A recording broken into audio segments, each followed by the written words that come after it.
Hello and welcome to, well, I'm not really sure what to call this, as it doesn't fit the usual just flying kind of video format. Yeah, I mean, you've heard me say before that I get bored and would never watch a long full flight video.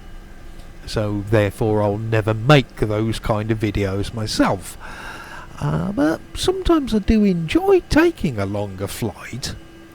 So I thought, okay, let's record the takeoff at one end.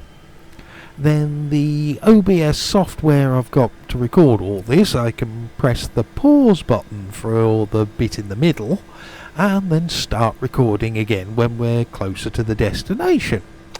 That should be a nice short video, and the takeoff and the landing are the most interesting parts in any flying video anyway, aren't they? So that's pretty much all we'll have here. And you can also have a competition as well. This is Auckland where we're leaving. Where do you think I'm going to go to? I'm thinking about New Zealand scenery. Yeah, if you know all the scenery I've made, it's probably going to be a choice of two, isn't it? So, see how you do.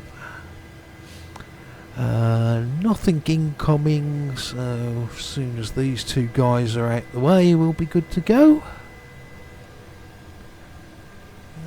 Southfield Express one, and the little Air New Zealand ATR. One on his way, that's good.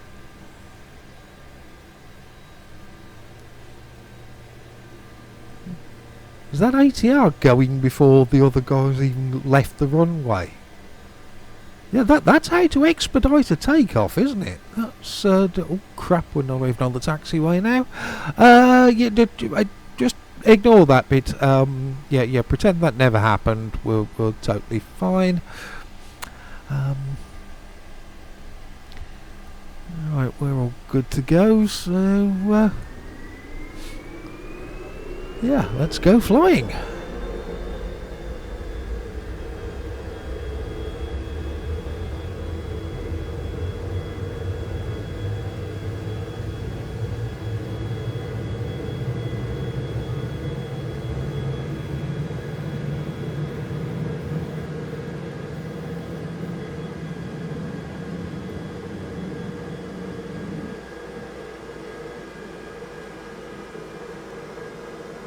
And we're up and away.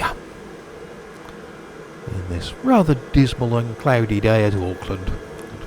See what the weather's like at our destination. And congratulations if you guessed at Wellington. Yeah, well, that was a slightly more interesting and labour-intensive flight than I thought it was going to be, as we have a basic autopilot in here, and the heading and nav modes were perfectly fine, but the altitude commands, well, pressing the altitude hold button, we were still climbing at about 1,500. Shut up, I'm putting the landing gear down. We were still climbing at about 1,500 a minute. Take the altitude hold off and try and use the little wheel to initiate a climb or descent. Didn't matter what you did, the plane went into a massive climb. The vertical speed indicators marked to 6,000 feet per minute, but the needle went all the way round to maximum on the dial, so I've no idea how steep the climb actually was. So that was it. Turned the autopilot off, and I've been hand flying us all the way down here. I'd probably have given up if it was a really long distance, but yeah, Auckland to Wellington isn't that far, so yep, no autopilot, and I will have to write that up in the tech log for maintenance to have a look at right after we've made an absolutely perfect and wonderful landing, as I'm just about to do here.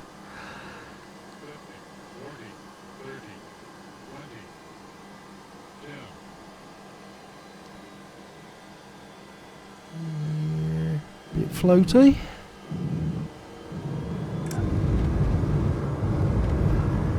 seemed soft enough when we did actually finally get down. So, yeah, not perfect.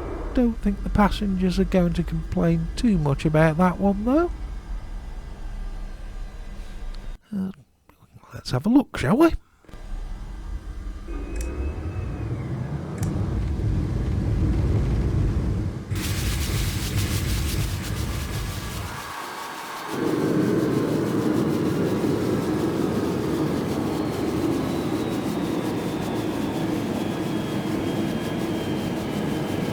Yeah, it wasn't too bad.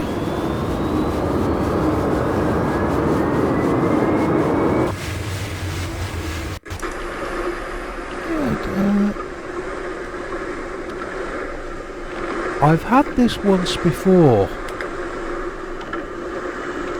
with the replay function. When you go back to your flight again, all of the sounds of jet aircraft have disappeared and somehow you sound like you're in the middle of a large bucket of water.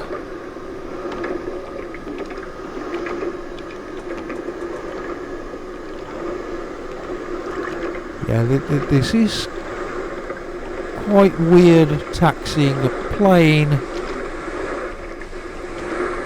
whilst it sounds like you're in a little boat bobbing around in the ocean.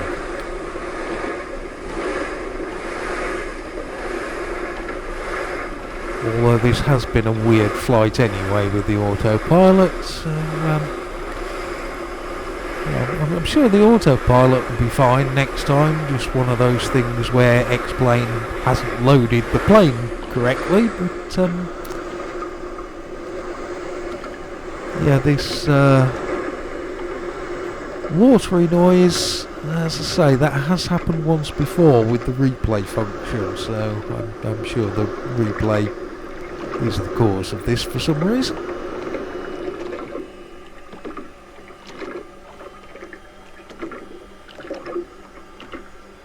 And that's another thing to write up in the tech log for maintenance.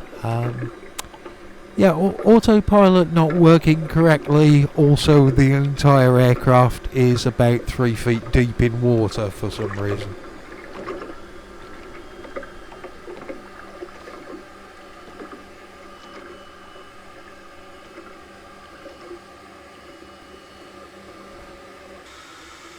But hey, at least we made it. We survived, even if it was a slightly bizarre flight. But never mind. That will do then. I'll see you again next time. Bye.